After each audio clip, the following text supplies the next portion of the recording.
आकाशवाणी रांची से प्रस्तुत है समाचार ध्वनि चित्र।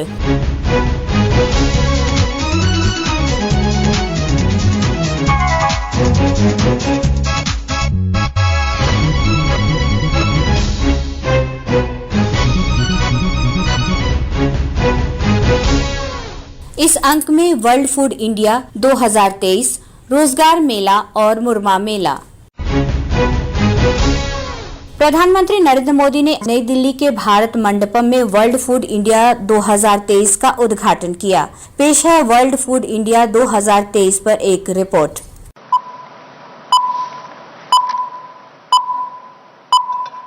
The story of food processing goes back to ancient times. Early Indian civilizations used methods like sun-drying, salt and fermentation. With the advent of industrialization and the Green Revolution, greater production demanded more processing. And convenience foods came in leaps and bounds with focus on traditional and healthy foods. With its rapidly growing economy, India stands tall in this journey of food processing, all set today to become the food basket of the world. And in the last 9 years, India has been flying high and performing like never before under the able leadership of Honorable Prime Minister Shri Narendra Modi. Our strong agriculture base provides us a solid launchpad to create a vibrant food processing sector.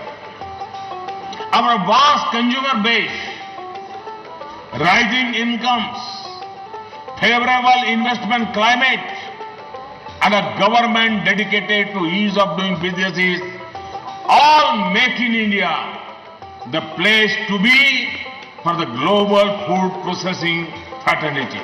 Today, India is the land of abundance, brimming with opportunities, excelling with record-breaking production and exports. The entrepreneurial vigor of the food processing industry has led the sector to achieve new heights. The sector has grown by 7.26% during the last few years, and processed food exports now constitute 25.6% of agri-exports compared to 13.7% in 2014-15. The gross value addition of food processing sector has also increased to rupees 2.08 lakh crores in 2021-22 from rupees 1.34 lakh crores in 2014-15. The government incentive schemes have also transformed the preservation and processing infrastructure landscape of the country. More than 56,300 food processing enterprises have been supported during the past 9 years, and seed capital provided to more than 1.25 lakh self-help groups, bringing the value chain nearer to the farmers. These projects have already resulted in creation of more than 215 lakh metric ton processing and preservation capacity, benefited about 32 lakh farmers, and generated about 9.75 lakh direct and indirect employment opportunities.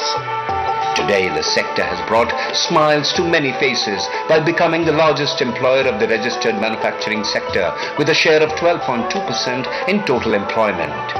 Now, it's time for all of us to celebrate together and take on every opportunity. Get ready, as more than 80 countries, 200 speakers and 12 partner ministries, departments and commodity boards are all set to converge in a one-of-a-kind event. Being inaugurated by Honorable Prime Minister Shri Narendra Modi. Presenting World Food India 2023, Processing for Prosperity. प्रधानमंत्री ने कार्यक्रम को संबोधित करते हुए कहा कि वर्तमान सदी की चुनौतियों में फूड इंडस्ट्री भी शामिल है। उन्होंने कहा कि फूड इंडस्ट्री को सशक्त बनाने के लिए केंद्र सरकार हर कदम उठा रही है। 21वीं सदी की सबसे प्रमुख चुनौतियों में से एक फूड सिक्योरिटी भी है। इसलिए वर्ल्ड फूड इंडिया का यह आयोजन और भी अहम हो गया है। फ्रेंड्स, भारत में प्रोसेस्ड फूड इंडस्ट्री को आज सनराइज सेक्टर के रूप में देखा जा रहा है। पहले वर्ल्ड फूड इंडिया के आयोजन से जो परिणाम प्राप्त हुए वो भी इसका एक बहुत बड़ा उदाहरण है।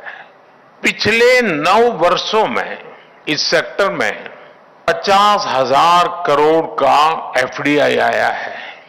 ये भारत सरकार की प्रो इंडस्ट्री और प्रो फार्मर्स पॉलिसीज का परिणाम है। हमने फूड प्रोसेसिंग सेक्टर के लिए पीएलआई की स्कीम प्रारंभ की है। इसके तहत इंडस्ट्री और नए प्लेयर्स को विशेष सहयोग मिल रहा है। आज भारत में एग्री इंफ्रा फंड के तहत पोस्ट हार्वेस्ट इंफ्रास्ट्रक्चर के लिए भी हजारों प्रोजेक्ट्स पर काम हो रहा है। इसमें भी 50,000 करोड़ रुपए से ज्यादा का इन्वेस्टमेंट हुआ है। फिशरीज और एनिमल हस्बेंड्री में भी प्रोसेसिंग इंफ्रास्ट्रक्चर पर हजारों करोड़ रुपए के इन्वेस्टमेंट को बढ़ावा दिया जा रहा है। आज भारत में ये जो इन्वेस्टर फ्रेंडली पॉलिसीज बनी हैं, वो फूड सेक्टर को एक नई ऊंचाई पर ले जा रही है। पिछले 9 वर्षों में हमारे कृषि निर्यात में प्रोसेस्ड फूड का हिस्सा 13 से बढ़कर 23% हो गया है। 9 सालों में प्रोसेस्ड फूड के एक्सपोर्ट में करीब करीब 150% की वृद्धि हुई है। आज हम $50,000 मिलियन से ज्यादा का एग्रो एक्सपोर्ट करके ग्लोबली 7वें नंबर पर आ गए हैं। फूड प्रोसेसिंग इंडस्ट्री से जुड़ा ऐसा कोई क्षेत्र नहीं है जिसमें भारत ने अप्रत्याशित वृद्धि न दर्ज की हो। ये फूड सेक्टर से जुड़ी हर कंपनी के लिए, हर स्टार्टअप के लिए एक गोल्डन अपॉर्चुनिटी है। ये ग्रोथ अपने आप में स्पीडी और रैपिड जरूर लग रही है। इसके पीछे हमारी कंसिस्टेंट और डेडिकेटेड मेहनत भी रही है। हमारी सरकार के दौरान ही भारत ने पहली बार एग्री एक्सपोर्ट पॉलिसी बनाई। हमने नेशन वाइड लॉजिस्टिक्स और इंफ्रास्ट्रक्चर का नेटवर्क खड़ा किया।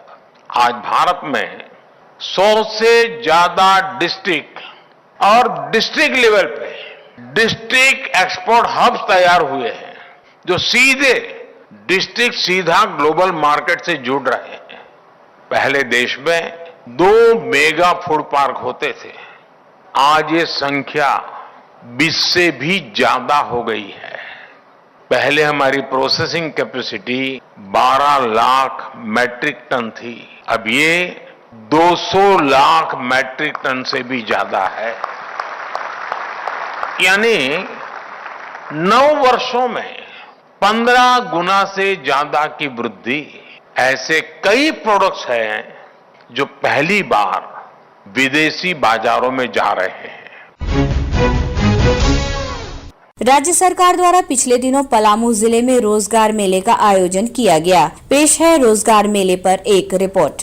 बदलती परिस्थितियों में झारखंड राज्य के बेरोजगार युवक एवं युवतियों के सपनों को एक नई उड़ान देने के लिए और साथ ही साथ उन्हें आत्मनिर्भर बनाने के लिए माननीय मुख्यमंत्री श्री हेमंत सोरेन जी एवं श्रम नियोजन प्रशिक्षण एवं कौशल विकास विभाग मंत्री श्री सत्यानंद भोक्ता जी के द्वारा लिया गया बड़ा फैसला, जिसके तहत झारखंड राज्य के निजी क्षेत्र में स्थानीय उम्मीदवारों के लिए नियोजन अधिनियम 2021 एवं नियमावली 2022 लागू किया गया। ये अधिनियम 12 सितंबर 2022 से संपूर्ण झारखंड राज्य में 10 या 10 से अधिक कार्यबलों वाले सभी नियोजकों पर लागू है। साथ ही निजी क्षेत्र के प्रत्येक नियोक्ताओं द्वारा 40,000 तक मासिक वेतन या मजदूरी वाले सभी पदों पर कुल रिक्ति का 75% पद पर स्थानीय उम्मीदवारों के लिए नियोजित करना अनिवार्य है। नियोजनालय के द्वारा झारखंड सरकार की इस महत्वाकांक्षी अधिनियम को सफल करने हेतु समय समय पर स्थानीय रोजगार मेला एवं भर्ती कैंप का आयोजन किया जा रहा है, जहां स्थानीय उम्मीदवार आकर अपने अनुकूल काम के लिए आवेदन अथवा नियोजक द्वारा ऑफर लेटर प्राप्त कर सकते हैं। अब तक हुए प्रमंडलीय रोजगार मेले में कोल्हान प्रमंडल चाईबासा में 10,020 ऑफर लेटर का वितरण किया गया, जिसमें से 9,446 झारखंडवासी एवं उनमें से 3,730 झारखंड राज्य के भौगोलिक सीमा के अंदर ही नियोजन हेतु ऑफर लेटर दिया गया है एवं उत्तरी छोटा नागपुर प्रमंडल हजारीबाग में 11,850 ऑफर लेटर का वितरण किया गया। मुख्यमंत्री हेमंत सोरेन ने मेले का उद्घाटन करते हुए कहा कि राज्य सरकार युवाओं को सरकारी और गैर सरकारी क्षेत्र में रोजगार उपलब्ध कराने के लिए इस तरह के कार्यक्रमों का आयोजन कर रही है।